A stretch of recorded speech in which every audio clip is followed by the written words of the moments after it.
Biliyorsunuz. Şurayı tanıyorsunuz. Türk bayrağı da asılıyor.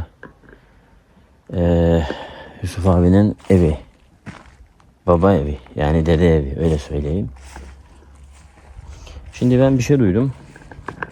Sonradan tabii ki ağzından kaçırdı. Ondan sonra ben de o yüzden kendi şu anda burada yok. Benim geldiğimi söyledim. Kendisi şu an burada yok. Biraz sürpriz yaptım çünkü. Gelecek. Gelince onunla da zaten görüşeceğiz. Şimdi onunla Yusuf abiyle tanışmamızın vesile olan işte ev ve bu evin içinde altında bulduğumuz haritayla yola çıktık. Ve ondan sonra yaşadığımız macerayı zaten biliyorsunuz, videolarımızda var. Şimdi bu evin içine şöyle gireceğim. Hatta şöyle bir şey var yani arkadaşlar. Bu evi eskiden videolar izlerseniz evin arka tarafında böyle bir çıkıntı vardı. Sanki tuvalet olarak kullanılıyormuş gibi ama hiçbir zaman dedi ben onun tuvalet olarak kullanıldığını görmedim dedi. Yani öyle vardı dedi zaten. Dedemden itibaren vardı dedi yani. Hep o duruyordu dedi. Şimdi onu yıkmış. O bölüm yok. Eski videolara bakın, bir de şimdiki videolara bakın. Yıkmış. Sizler nasılsınız? Arada da ezan okunuyor. Bu ev öyle bir ev ki şimdi arkadaşlar içeri girme bile sıkıntı, bakın. Evin her tarafı çürümüş, dökülüyor yani. Şimdi içeri gireceğiz de nasıl gireceğiz onu bilmiyorum. Bakın. Şöyle. Bu evde bence bizim bulduğumuzdan daha fazlası var. Şimdi hemen açalım. Gelene kadar buraları hafiften bir üstte de şöyle şey yapmış. Oho, her taraf çürümüş. Gelene kadar geç izin aldım.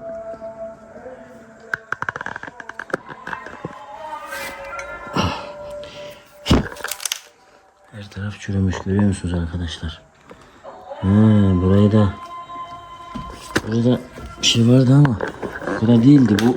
Şu adımızı atalım, adımımızı. Bismillah. Arkadaşlar bakın, görüyor musunuz? Bak, Allah. Gidiyoruz. Aşağı gidiyor yani burası. Düşeceğiz aşağı vallahi ya. Burayı da kurcalamışlar, bu zeminin altını. Döşeme gibi belirli bir yeri toprakmış. Demek ki belirli yeri altta ahır bölümü var. Şimdi buraya bastığım zaman aşağı düşeceğim arkadaşlar. Her taraf çürümüş.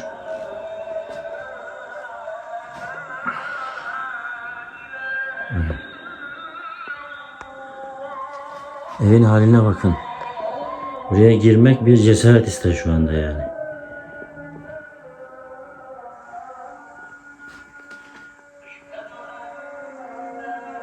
Şöyle bakın. Şu üst 15'e 15 değil ama yine 15-15 diyeyim. Onlar hala sağlam, o tutuyor zaten evi. En ufak bir sarsıntı ev gidebilir. Şurada bakın, şurada bir kapı var. Aşağı inen kapı. Önceden bize göstermişti. Şimdi oraya kadar gideceğim ama cesaret edemiyorum. Yani var ya, aşağı inebiliriz. Şu çivi yerlerine basayım. Altta mutlaka bir şey vardır çünkü.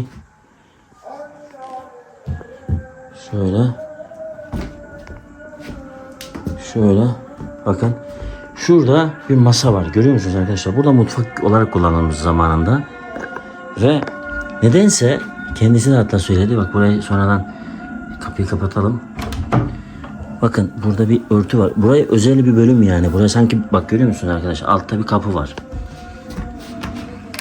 Şurada aşağı açılan bir kapı var. O alttaki önceden göstermiştik ya. O kuyunun tam üstü bu. Buradan merdivenle küçükken aşağı doğru inerdik diyordu mesela. Aşağı doğru iniyorduk, çıkıyorduk bazen diyordu. Ve şunu söyleyeyim. Şu arada bakın, görüyor musunuz? Bu oymuşlar ağacı. Arkadaşlar bakın. Burada ağacı oymuşlar.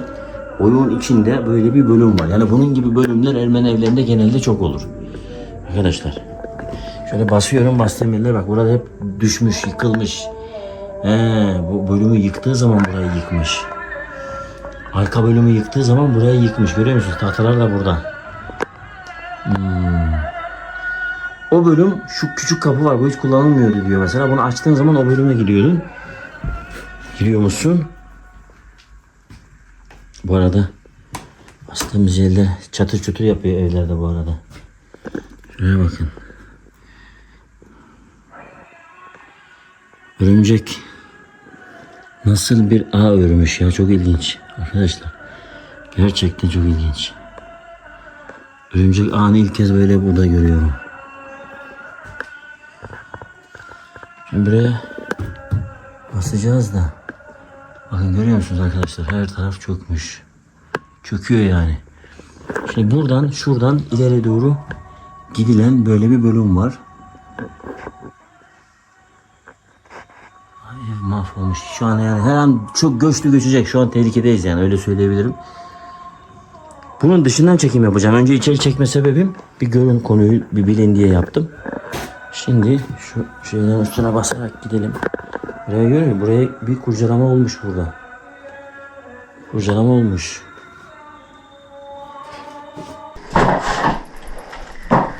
Şöyle yıllar olmuş açılmamış pencereler. Bir biz açalım. Açılmamış. Ben çok böyle işleri seviyorum. Açamıyoruz ama. Şimdi görüyor musunuz arkadaşlar? Şimdi ben izin aldım. Kendisi bahçede. Ha, şunu da göstereceğim. Tabii o salona çıkabilirsem. Çünkü yürüyerek dikkat ediyorum böyle. O kapı kuyunun, alttaki kuyunun üstündeki kapı burada, bak burada. Burada da buraya sanki mutfak olarak kullanmışlar arkadaşlar. Görüyor musunuz zamanında, ve o kapı da bunun altında. Hani acil bir şey olduğu zaman açıyorlarmış. Şimdi bakın o kadar eskiden yapılmış ki bu işçiliklere bakın arkadaşlar. Şunları göstereceğim, bakın. Bakın. İşçiliklere bakın. Elim içine giriyor yani. Bak, elim içine giriyor buraya. Görüyor musunuz? Elim içine girebiliyor. Ben şurada şey var. Onu da hemen tripodu da şey yapalım. Sabitleyelim. Bakın yani işçiliklere bakın. Onu demek istiyorum. Bakın burada ortada bir şey mi var yani? Falan filan. Bak. İçi. Ortası uzaktan şöyle. Yani buradan şuradan şurası 15 santim. Şuradan şurası da 15-20 santim diyelim. İçinin derinliği de nereden baksak 10 santim. Muntazam, çok güzel bir şekilde oyulmuş. İşçiliği mükemmel yapılmış arkadaşlar. Bakın üst tarafına bakın. Yani tüm detayları gösteriyorum. Eskiden bu gibi şeyler ne kadar önemliymiş. Yani şunun 25 santim var bunun genişliği. Bu gibi yerlere, böyle saklama yerleri yapılırdı arkadaşlar. Onu demek istiyorum. Ben bunları gösterme sebebim iş olsun, torba da olsun, video olsun diye değil. Önünüze çıkacağı zaman bu gibi evler böyle yerlerinde farklı şekilde bunun gibi oyulup böyle kalın olan geçmelere, işte kolonlara, bu gibi yerlere yapılırlar bunlar ve üzeri de aynı şekilde ilk söküldüğü parçasıyla aynı şekilde ağacın damarları dahil aynı olmak üzere kapatılırlar. Anlatabiliyor muyum? Ve siz hiçbir şey anlamazsınız. Kafanızın üstünde durur yıllarca, anlamazsınız.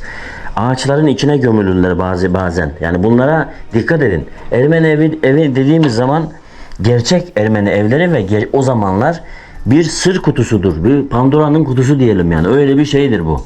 O yüzden dikkat etmeniz lazım. Şimdi ben buraya çıkmak istemiyorum. Aşağı direkt inebilirim kuyunun üstüne doğru.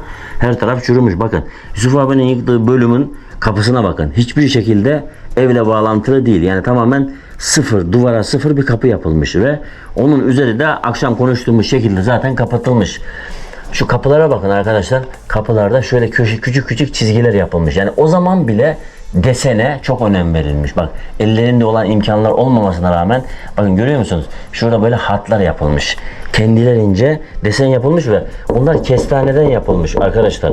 Kesinlikle mürüme hiçbir şey yok.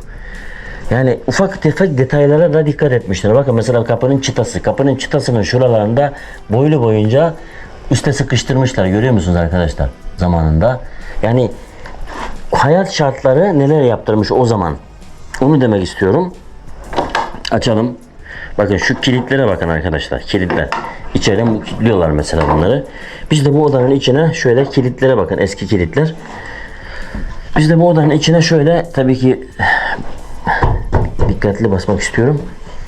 Böyle giriyorsun. Şu günümüzde bile bu gibi kilitler hala mevcut. Tabii kapı tam kapanmıyor artık ama hani bunu buraya takıyorlarmış bu kilidi. Bu şekilde. Ve evin sağa solu çaprazı oynamasın diye köşelerden aynen desteklemelerle yapılmış ve ev hala bakın burada askılıklar ağaçtan yapılmış her şey. Görüyor musunuz arkadaşlar? Ağaçtan askılıklar yapılmış. Çivi sonradan çakılmış bu çiviler. Anlatabiliyor muyum? Eskiden bunlar hep sonradan döşenmiş. Zaman yani biraz daha yeni çağ olarak olduğu zaman işte yeni nesil yapmış onları. Eskiden her şey ağaçtan yapılmış. Şimdi bunlara şöyle yerlere dikkatli ben basmak istiyorum. Bak bu ağaçları görüyor musunuz arkadaşlar? Yerin zemini yani zemin. Ve ağaçları kestane ağacı bunlar. Bazıları çürümüş iyice. Bazıları hala çelik gibi. Ev kullanılmamasına rağmen kullanılmadığı zaman çünkü güve oluyor, fare oluyor bilmem ne sessizlikte güveler daha çok yemeye başlıyor. Ev artık çöküyor, bitiyor. Böyle bir durum var arkadaşlar. Şimdi bakın ben gerçekten de gerçek Ermeni evinin içindeyim ve gerçekten kendi sahibinden izin almışım. Rahat bir şekilde bakabilirim. Bak girdik buraya içeri. Bakın girdik arkadaşlar. Görüyor musunuz? Burası sanki kiler gibi, hangar gibi, kiler gibi bir şey. Kullanılmış zamanında. Ön taraftan demin baktık. Şimdi bak burada bir oda var. Odanın köşe yan çalma diyorlar burada. Ah az kalsın. Ulan ne oluyor lan? Ev çatır çutur yapıyor vallahi. Basamıyoruz oralara. Şu salonun hani diyorduk ya salonda bir pencere var veya o salonun yanındaki işte odalarda pencereler var ve bahçeyi, avluyu görürler. Hakim bir pencere. İşte bu o. Oraya gitmeye çalışıyorum arkadaşlar da inşallah buradan aşağı böyle bir uçuş yaşamayız yani. Şurada gerçekten çatır çutur yapıyor ev. Ben de 100 kiloyum yani. Anlatabiliyor muyum arkadaşlar? Vallahi var ya.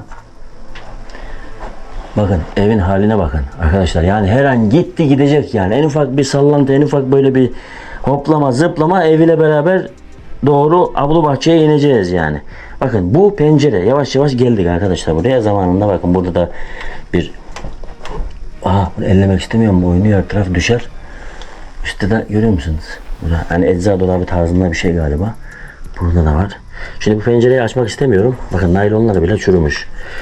Bak Yusuf abi aşağıda çalışıyor arkadaşlar. Bütün bu alanı burada da incir ağacı varmış tam köşede. Tam köşede. Şurada da farklı ağaçlar varmış ve burada da şu aşağıda kapının önünde delikli bir taş varmış. Delik de içinden baktığın zaman aşağıdaki kuyunun bitişiyle ahırın içindeki kuyu arasını gösteriyormuş. Oradaki taşı kırdık dedi kendisi hatta zamanında. Videolarımızı izlerseniz eski videolarımızı görürsünüz. Bakın diyorduk ki hep bu hakim bir pencere salonda. İşte bu arkadaşlar. Baktığınız zaman her tarafı bak her taraf gözüküyor. Çok geniş alan. Şimdi geri gideceğiz yavaş yavaş. Yavaş yavaş geri gideceğiz arkadaşlar. İnanın tehlikedeyim burada gerçekten. Bakın buraya zamanında harabe olmuş. Burası sonradan yapılmış tahtalar görüyor musunuz? Boyanmış zaten. Tamirat görmüş zamanında. Buralar evin üst tarafları iyice haşat. Burada bir şeyler var. Neyse. Ve o kapalı hani söktüğü bölüme giden yol bu arkadaşlar. Görüyor musunuz? Buymuş. Ve burada da hiçbir zaman burayı kullanmadık diyor. Yani burası var kör nokta gibiydi diyor devamlı. Evet ve bir şey daha göstereceğim size. İnşallah çökmeyiz ya. Allah korkuyorum. Bunu görüyor musunuz arkadaşlar? Bakın bu yukarıya çatının tam çatıya çıkan merdiven yapmışlar. Merdivenin yapılışını göstermek için geldim. Bakın bu bir ağaç. 15 santim kalınlığında bir ağaç. Ve ona keserek böyle ufak ufak parmağının ucuyla basacak merdiven yapmışlar. Merdiven bu şekilde arkadaşlar. Görüyor musunuz? Bunu normal ağaç gibi alıyorsun, dayıyorsun. Böyle ayağının ucuyla parmaklarından basa basa yukarı çıkıyorsun. Zamanında kullanılmış. O hala duruyor yani. Şimdi inelim. Yavaş yavaş inelim. Bir de alttan tekrar bir çekim yapalım. Hızlı hareket etmek istemiyorum. Hızlı hareket etmek istemiyorum. Ağaçtan bakın bunlar. Hepsi ağaçtan eskiden. Her şey eskisi gibi. Kilitler de aynı. Bakın. Eskisi gibi duruyor. Şöyle çıkalım. Böyle hiçbir şey olmadan çıktık. Ama evin görünümü şurada da büyük bir ihtimal böyle bir avlu gibi bir şey yapmışlar. Oturmuşlardır yani. Merdivenler bundan sonradan yapmışlar hepsini. Betondan yapılmış çünkü şurası. Hemen yanında güzel bir çam var. Şöyle.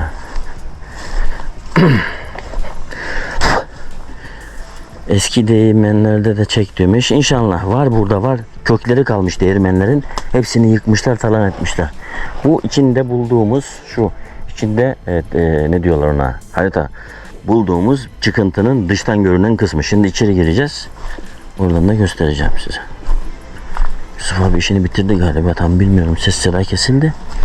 Bakın tam burada, tam şurada, hemen salondan yukarıdan pencereden baktığınız zaman sağda çok büyük köklü bir incir ağacı varmış. Bakın Yusuf abi orada aşağıda çalışıyor. Yakınlaştırılırsa yakınlaştırayım. Şöyle görüyor musunuz? Ot topluyor. Bakın şöyle. Ben hatta şöyle gidebilirsem gideyim. Ne güzel doğaya bakın ya. Üzümler bir taraftan gelmiş, şu yemiş neyse, yabani bir şey herhalde. Bilenler bilirler, ben tam bilmiyorum. İlaç için kullanıyorlar genelde bazen. Şöyle geliyoruz. Şöyle.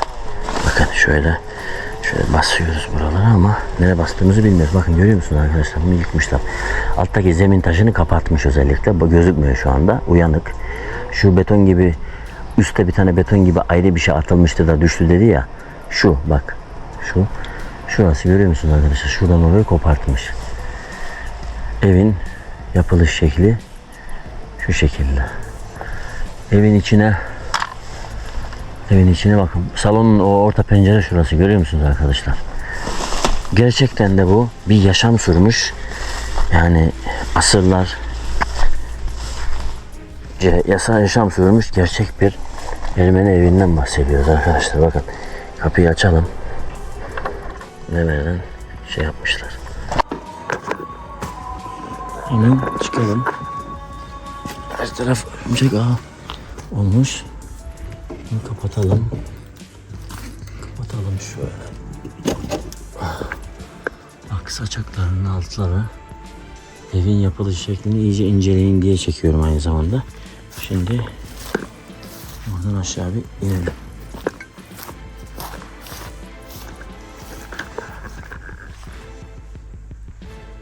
Evet. Burayı hatırladınız mı arkadaşlar? İyi gidiyor. Bak şu bölümü hatırladınız mı? Şu bölümü, şu çıkıntıyı. Birazdan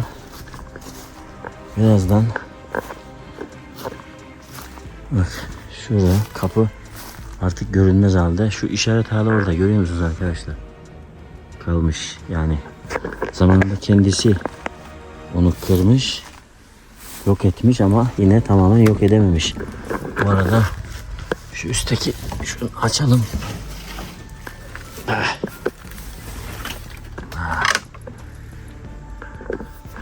Fena.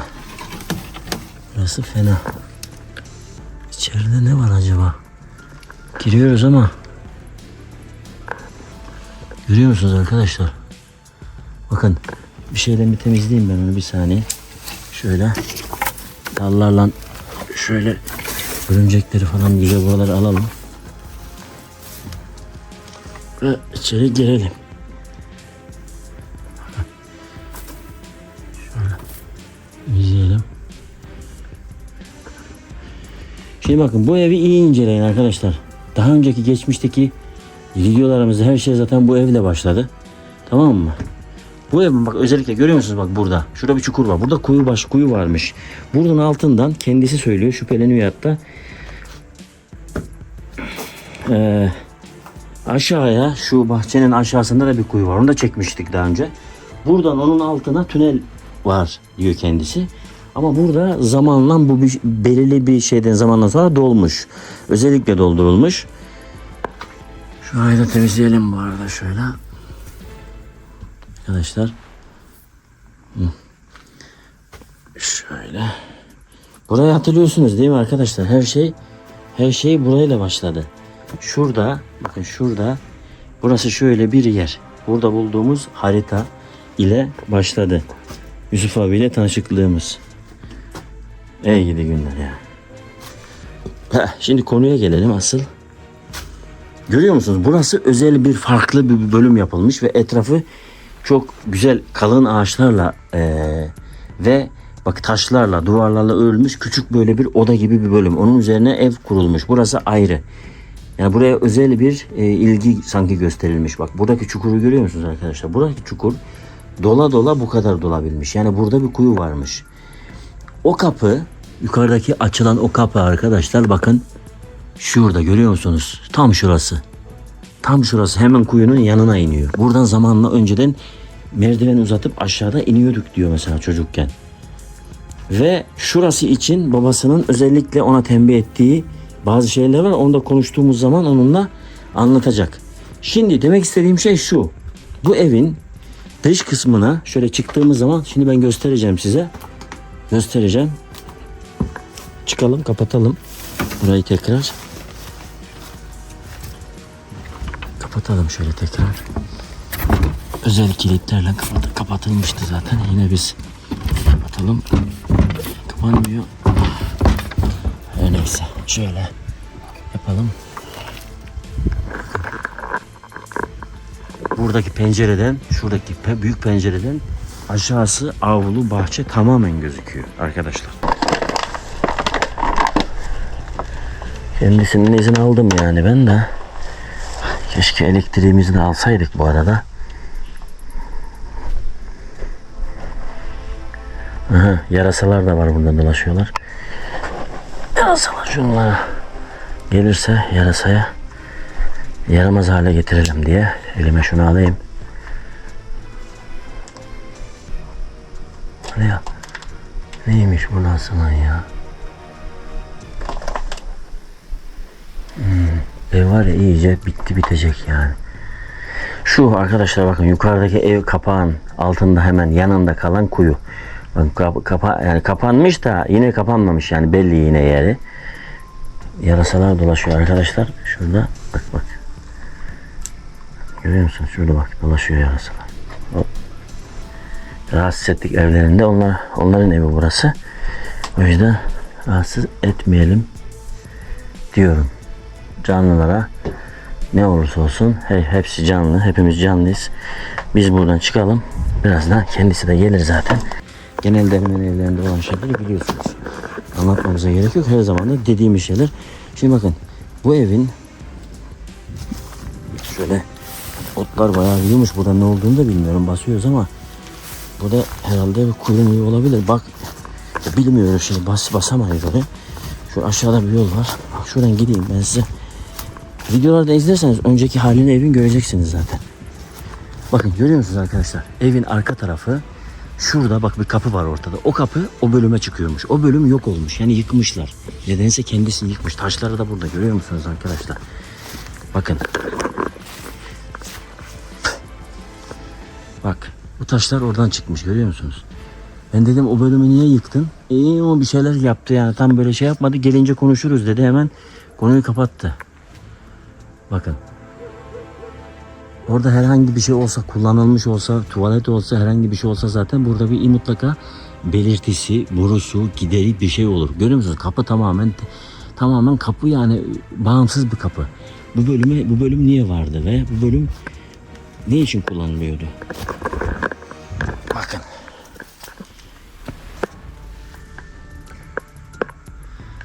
Eski videoların ilk videolarımı izleyin. Evin etrafının çekimi var.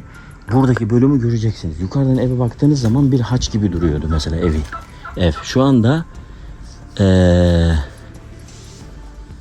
T harfine benziyor şu anda ev yukarıdan baktığınız zaman. Önceden haça benziyordu. Görüyor musunuz arkadaşlar? Şimdi geldiği zaman konuşacağız inşallah bu akşam görüşürüz. Bunu da bilenimiz vardır herhalde. Görüşmek üzere diyorum arkadaşlar. Görüşmek üzere. Şimdilik Allah'a emanet olun. Görüşürüz. Kendisiyle konuşacağız.